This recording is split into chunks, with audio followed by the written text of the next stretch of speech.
the traditional mindset says the higher the return, the riskier the investment. Now, in real estate investing, when you actually get knowledge and understand how this business works, you will realize that that is not true. It's just not true. Hi, my name is Rob Swanson, and if you love the idea of designing your life, you're in the right place. This is the show about real estate, money, and life to get you motivated and help you navigate the road to freedom. Whether you want to start investing in real estate, scale your business to the next level, or sit back and reap the rewards from passive income, I'm here to help you achieve freedom in all areas of your life. So now, sit back and enjoy. This is the Real Estate Mogul Podcast. Hey friends, Rob Swanson back with another episode of the Real Estate Mogul Podcast. Hey, in this episode, we're going to be talking about how neighborhood grade affects your real estate investor buying decisions. So here's what I want to do to get this started. I want to talk to you about why this matters first and how you as a real estate investor needs to be thinking about your buying decisions, okay?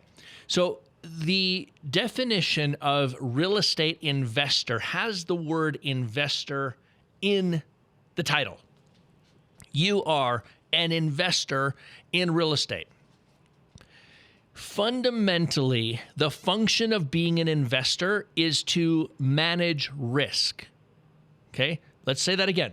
Fundamentally, the strategy or the skill or the effort of an investor is to manage risk. That's your primary objective, because investing is you're going to take a certain amount of capital and try to get a return on investment. Now, the traditional mindset says the higher the return, the riskier the investment. Now, in real estate investing, when you actually get knowledge and understand how this business works, you will realize that that is not true. It's just not true. And there is a component, though, of managing risk. It doesn't always mean that with higher risk comes higher returns. Sometimes lower risk has higher returns when you understand deal structure. Now, we're going to talk about deal structure and how to do that on another episode. This particular episode, I want to talk to you about how neighborhood grade affects your buying decisions. So let's define neighborhood grade. And neighborhood grade is the insertion of risk into your real estate investment decision-making process. Okay, let me tell you what this is. Neighborhood grade. I grade neighborhoods on a scale of A, B, C, D, and war zone. Okay? It's kind of like in school, you can get grades of A, B, C, D, and then an F, and you skip over the E. It's the same thing here. We've got an A, B, C, D. We skip the E and we go straight to WZ, which is war zone.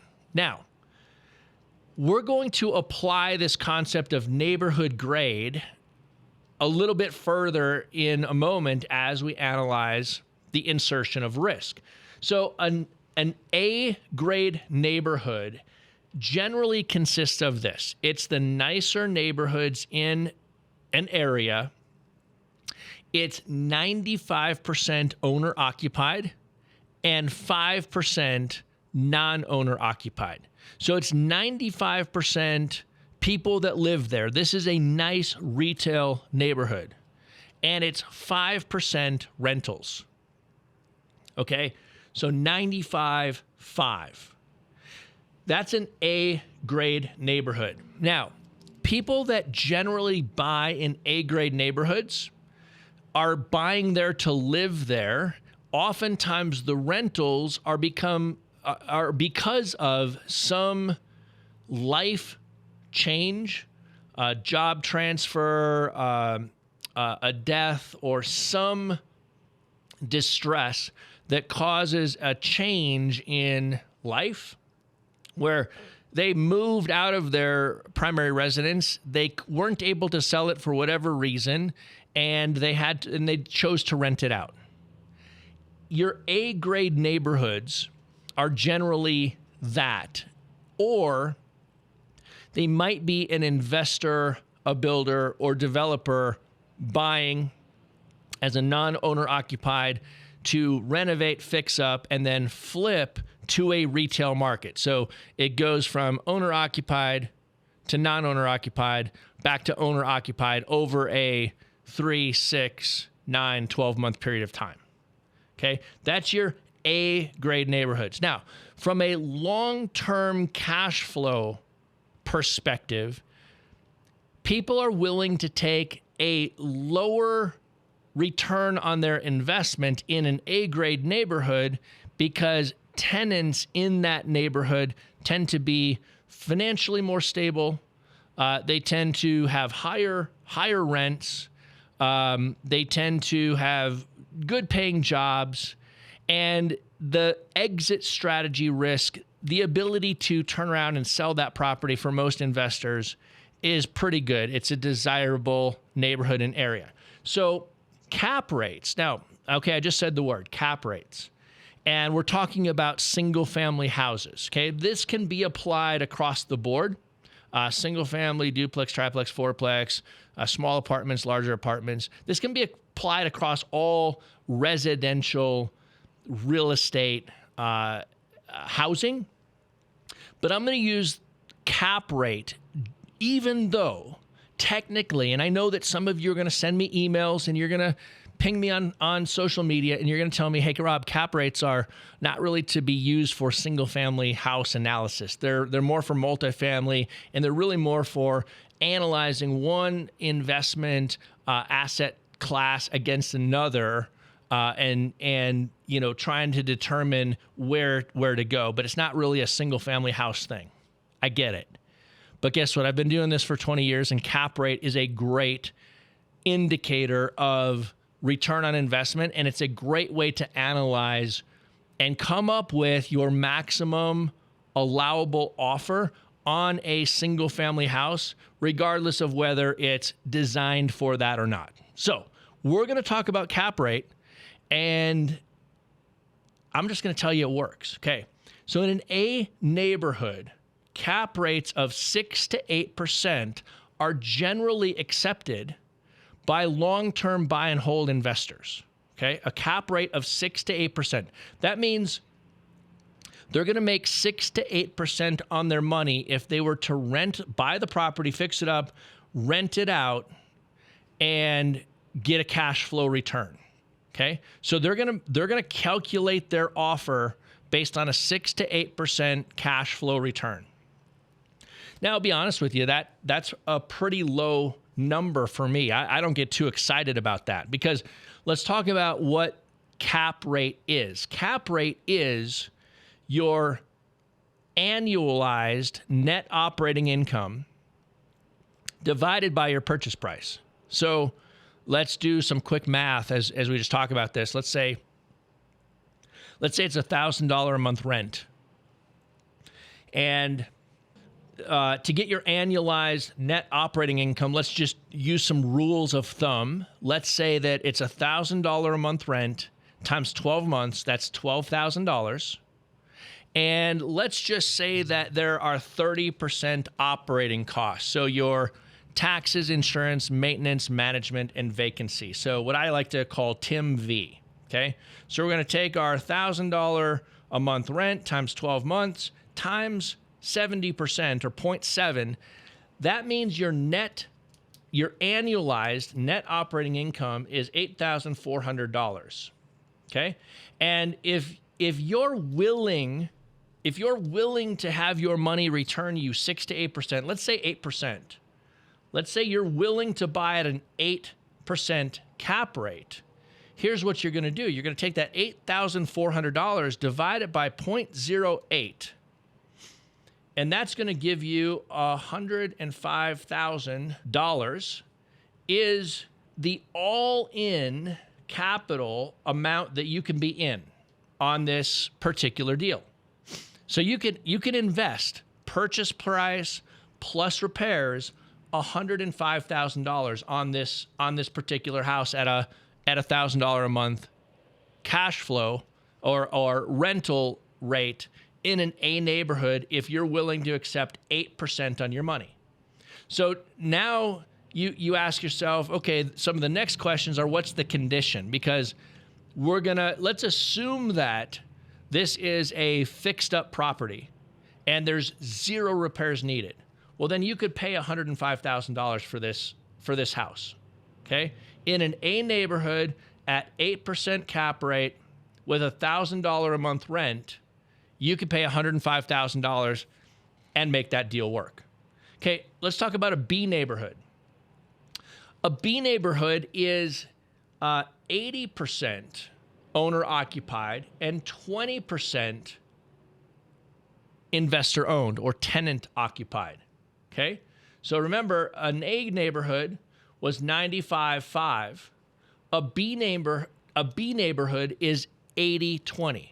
So 80% of the homes in a B neighborhood are owner occupied. They live there. It's the retail side of the market.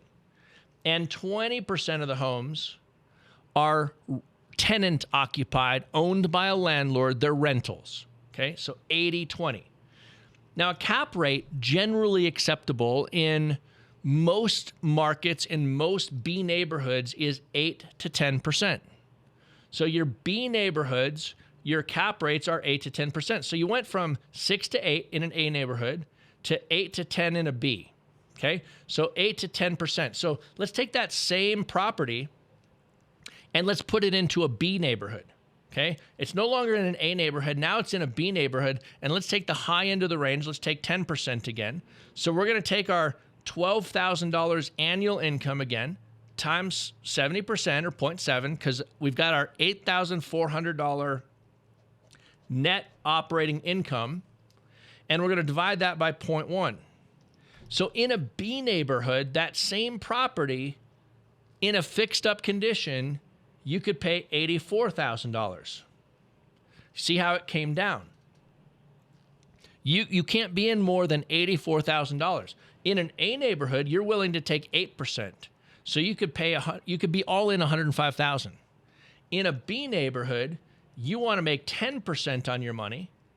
So you can't be in more than $84,000.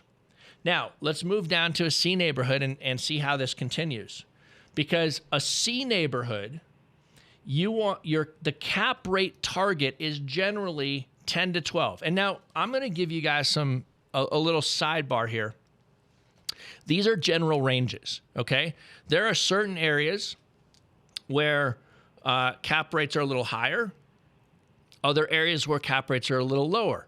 What I always tell people to do is, in the area that you're targeting, go look and see what investors are paying. Figure out what the neighborhood grade is and figure out what investors are paying, figure out what the rental comps are, and kind of estimate the repair costs on a property, and you can kind of figure out what cap rate range investors are willing to accept and pay in certain neighborhoods and areas. So a C neighborhood, let's jump down to a C neighborhood. It's 50-50. So it's 50% owner occupied and 50% tenant occupied. Half of the people live there that own their property, and half of the people that live there rent. 50-50. C neighborhood. Good, solid, blue-collar, working-class neighborhoods, okay? The typical cap rate range in a C neighborhood is 10 to 12. So let's do the same math. Let's take our $8,400 net operating annual income divided by 0.12, and in a C neighborhood, you'd only pay $70,000. You'd only be all in for $70,000. So if there was $20,000 in repairs needed, you wouldn't pay more than $50,000 for the house. You'd put your $20,000 in repairs. You'd be all in at $70,000. Now, yeah, that we're simplifying the math a little bit. There are some holding costs, closing costs, so there's slight adjustments to that. But if you're willing to be in a C neighborhood between 10 and 12, and you run your math at 12, and then there's a few extra $1,000 in closing costs and holding costs, you end up at 11.6 cap rate, just below the 12 cap, but much higher than the 10 cap, which is your low end of the range. You're perfect. You've got a decent deal. So we're going to simplify the math just for the sake of simplicity. Okay, so that $1,000 rent house in a C neighborhood, you don't pay more than $70,000 at a 12 cap. Okay. Do you have what it takes to build a successful real estate investing business or scale your existing business to the next level, but you feel like you've hit a brick wall and there's something holding you back? If you answered yes, then my team of experienced real estate investor, business development consultants wants to talk to you. This is your opportunity to get paid while you learn the business. But this is not a coaching program, it's not daycare or mentoring. It's hands-on learning where you'll put in the work and we'll guide you through every step to split deals and make money together. I'm always looking for ways to expand my real estate investing business into new markets, create more passive income, and expand my hard money lending business. And my team of professional real estate investor coaches are always looking for ways to make more money by helping students close more deals. So we put our heads together and decided to bring on a small number of apprentices each month. This isn't for everyone, and there are a few requirements to being accepted into the program because this is the only program that we get paid on deal splits. If you're ready for the next level, are ready to join our success team, work directly with one of the experienced real estate investors on my team, and you're willing to put in the work and follow our guidance, go to realestatemogul.com/success to learn more. You'll learn what I'm looking for, how the program works, what you get from us, and what we'll expect from you. So do it right now. Go to realestatemogul.com/success. Now, let's do the math then in a D neighborhood. And let's talk about what a D neighborhood is. A D neighborhood switches, and it goes 20% of the people that live there own the property, and 80% of the people that live there are tenant occupants. Okay? So 20% own, 80% rentals. 80% of the properties in a D neighborhood are rentals. The cap rate range in a D neighborhood goes from 12 to 16. Okay, 12 to 16. Now, I have bought a lot of properties in C minus neighborhoods and D neighborhoods where I've bought as a wholesaler, as a deal finder at much higher cap rates than these ranges. In general, though, especially if you're a wholesaler that's trying to acquire a deal and then flip it to another investor that's looking for their next project, these ranges of cap rate are what another investor will pay you and buy from you. So you're going to buy it a little bit cheaper, so at a little bit higher cap rate. So as a wholesaler, you slide these numbers a little bit higher range, okay? So let's do the math now. In a D neighborhood, $1,000 a month rent in a D neighborhood. Take our same $8,400 annual net operating income divided by 0.16, the top end of the D neighborhood. And in a D neighborhood, you're not going to pay more than $52,500 all in. You got to be $52,500 all in at a 16 cap in a D neighborhood. So if there was $20,000 in repair costs, that $52,500 minus $20,000 in repairs, you couldn't pay more, or you wouldn't pay more than $32,500. Plus the $20,000 in repairs gets you all in at $52,500. Okay, this is how an A, a B, a C, a D neighborhood are defined, and how the insertion of risk management comes into play. The lower the neighborhood grade, the higher the cap rate that you want to be all in or buy at, okay? The lower the neighborhood grade, so in a D neighborhood, you've got 20% owner occupants, 80% tenants. And in a D neighborhood, they just tend to be shorter term tenants. They turn over more. They tend to cost more every time you turn a tenant. So your D neighborhoods, while the cap rates look like what the cap rates are, the reality is and on the surface, they look like they're cash flow cows. The reality is the reason you need to buy at a higher cap rate is because your maintenance and repair costs on while the tenant's there and between each tenant turn, and there are more tenant turns, so the frequency of turning goes up, and the cost of fixing and cleaning between every turn goes up. So your 16 cap probably begins to operate more like a 12 cap. And so that's why you want to push a higher cap rate when you buy, because that gives you the wiggle room for your money. If you buy at a 16 cap in a D neighborhood and your management or maintenance and turn costs go up, and you calculate your math at the end of a year and a half, or 2 years, and you realize, wow, I bought it at a 16 cap, but my costs are higher. I'm actually operating it at a 12 cap. You look at that and you say, I'm still making 12% on my money, okay? And we're talking about cash purchases. We're not talking about leveraged returns. We're not talking about the insertion of debt. We're talking about pure cash on cash cap rate returns, okay? And this is what allows you to evaluate, okay, do I want to buy in a B minus or a C plus neighborhood at a 10 cap where potentially my involvement in the deal is less because the condition is better between tenant turns, tenants stay longer, so there's less vacancy costs. I don't have as many repairs throughout the occupancy period. Maybe I want to be in a B minus C plus neighborhood at a 10 cap versus a D neighborhood buying at a 16 cap, because I realize that my costs go up and I'm going to operate at a 12 cap anyway, but it's going to take a lot more management and effort on my part to do it. And, understand, I own properties in, all of these neighborhood grades. And the reason I'm telling you about all of this is because these are the realities of real estate. And so there's a saying that I have that says Microsoft Excel is the biggest liar, right?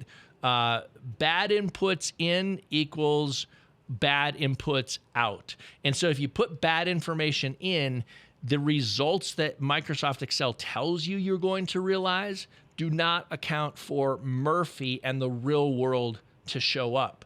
So we've gotten down from an A to a B to a C to a D. In an A neighborhood, if I'm willing to buy and if I'm willing to pay cash and my money's going to work at 8%, I can pay $105,000. In a B neighborhood, I want my money to work at a 10%. I'll pay $84,000. In a C neighborhood, I want my money to return at 12%. I can pay $70,000. In a D neighborhood, I want my money to work at 16%. I can pay $52,000. Now let's talk about a war zone, okay? A war zone is a special animal. And I've got on here, war zone cap rate 16 plus. The reality is this. In a war zone, you need to buy cheap because you'll have vandalism. You'll have the drug lord next door that's trying to take over the block. You'll have the issue after issue after issue after issue. So I say 16 plus in a war zone. What I would tell you is that if you're a war zone landlord, you're a special breed and you know what you're doing and you can just do it. And I'm going to still find those deals because I know you are out there, and I'm going to find you that deal at a 20 cap and I'm going to flip it to you and you're going to be happy because it's going to be super cheap. You're going to like it and we're all going to make a nickel or two. And then you can go do your thing. If you're that capital I investor, that landlord that is not a war zone investor. Maybe you say, I don't know if I want to be a D neighborhood investor. The sweet spot for you to find and maximize your cash flow return, okay? The cap rate is an indication of your cash flow return, okay? It's an indication of your cash flow return. And the sweet spot is in that C neighborhood range, okay? A C minus, so not a D neighborhood, but C minus to a C plus.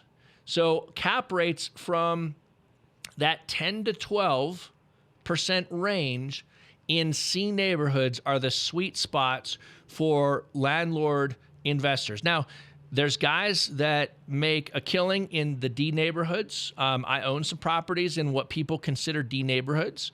Sometimes they work out great. Sometimes they work out a little bit less than great. But I always buy at a high enough cap rate that when it's less than great, it still works out okay for me.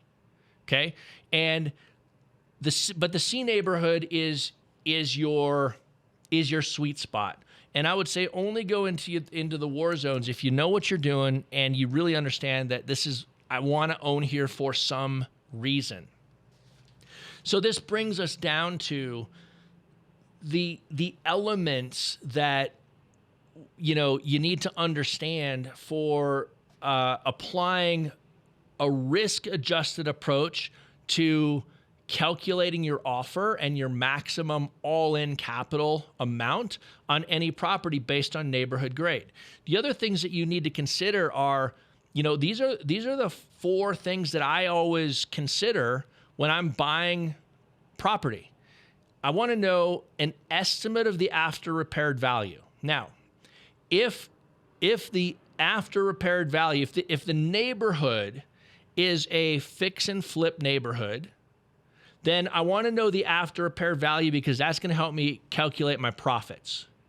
If the neighborhood is a landlord or a buy and hold neighborhood, I want to know the after repaired value because that's going to help me estimate if I want to do a cash out refinance, what can I get the appraisal to come in at? So after repaired value, depending on your exit strategy, has slightly different meaning, and it's different to figure out and calculate. In a true rental neighborhood, in your solid C, C minus neighborhoods, sometimes you don't see those high retail prices. You see all investors sort of buying at the lower prices where prices are concentrated because they're not flipping it to a retail buyer. They're buying, they're improving, and then they're refinancing at that higher after repaired value. So you have to understand what the neighborhood is doing in order to understand the reason that you might want to know the after repaired value, the ARV. I've told you this before, but I'll tell you again. In a true rental neighborhood, I look at rents times 100 generally as the after repaired value, or effectively what I would probably expect to get the appraisal to come in at after I make the improvements and get it rented out. So monthly rent times 100. So kind of the 1% rule.